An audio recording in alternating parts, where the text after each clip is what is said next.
Talaja murder કેસમાં પુત્રવધુએ જ મિત્રો સાથે મળી માતા પિતાની હત્યા કરી, પોલીસે ભેદ ઉકેલ્યો।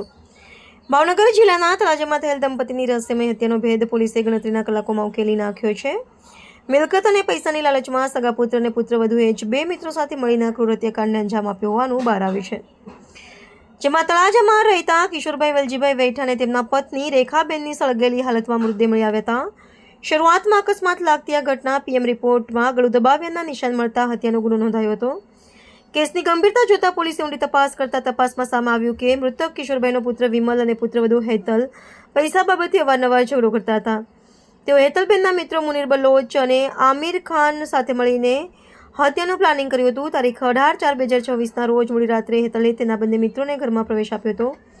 કિશોરભાઈની આંખમાં મરચાની ભૂકી નાખી હેતલે જાતે જ સસરાનું ગળું દબાવી હત્યા કરી હતી। ત્યારબાદ સાસુ રેખાબેનને પણ ગળું દબાવી મારી નાખી લાશ પર પેટ્રોલ છાંટી આગ લગાવી દીધી હતી, જેમાં તળાજા પીઆઈ વીઆર ચાવડા અને એલસીબી પીઆઈ મયુરધ્વજસિંહ સરવૈયાની ટીમોએ ટેકનિકલ અને સંયોગિક પુરાવાના આધારે પુત્ર અને પુત્રવધુની કડક પૂછપરછ કરતા તેઓએ ગુનો કબૂલ્યો હતો। પોલીસે રાજકોટ અને વિસાવદરથી બંને સાગરીતોની પણ ધરપકડ કરી છે, જેમાં વિમલ કિશોરભાઈ વૈઠા, આમિર ઉર્ફે બાબાભાઈ લોધી પઠાણ ની ધરપકડ કરી આગળની તપાસ હાથ ધરી છે।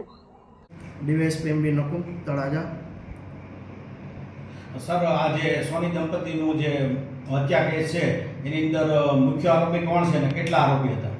એ સોની દંપતીની હત્યા થયેલી આજથી તારીખ થોડાક દિવસ પહેલાં, એમાં એમના દીકરા અને વહુ એમને મારી નાખી અને સળગાવી દીધેલો। જે સૌપ્રથમ તળાજા પોલીસ સ્ટેશન એડી દાખલ થયેલ, જે એડીની તપાસ કરી અમે ફોરેન્સિક સાયન્સ લેબ પીએમ કરાવેલ, એફએસએલમાં મુદ્દામાં મોકલેલ, જેના તારણ રૂપે તપાસમાં એવું ફલિત થયેલ કે તેમનું ગળું દબાવી અને હત્યા કરવામાં આવેલ છે અને ત્યારબાદ સળગાવી નાખવામાં આવેલ છે। જે આધારે અમે ફરિયાદ જે ભોગ બનનાર છે એમના જે મરણ જનાર લેડીઝના ભાઈની ફરિયાદ લઈ અને આરોપી વિરુદ્ધ ગુનો દાખલ કરેલ અને આરોપીને અટક કરેલ છે। એકથી વધારે હત્યારા છે કે આ જે બે આરોપી અત્યારે નામ તમે બોલ્યા એક છે?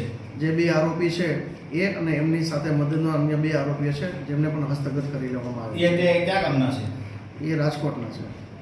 એના અત્યારે નામ તમે જણાવી શકો કે? હા, એકનું નામ મુનીર ખાન છે અને એકનું નામ આમિર ખાન છે।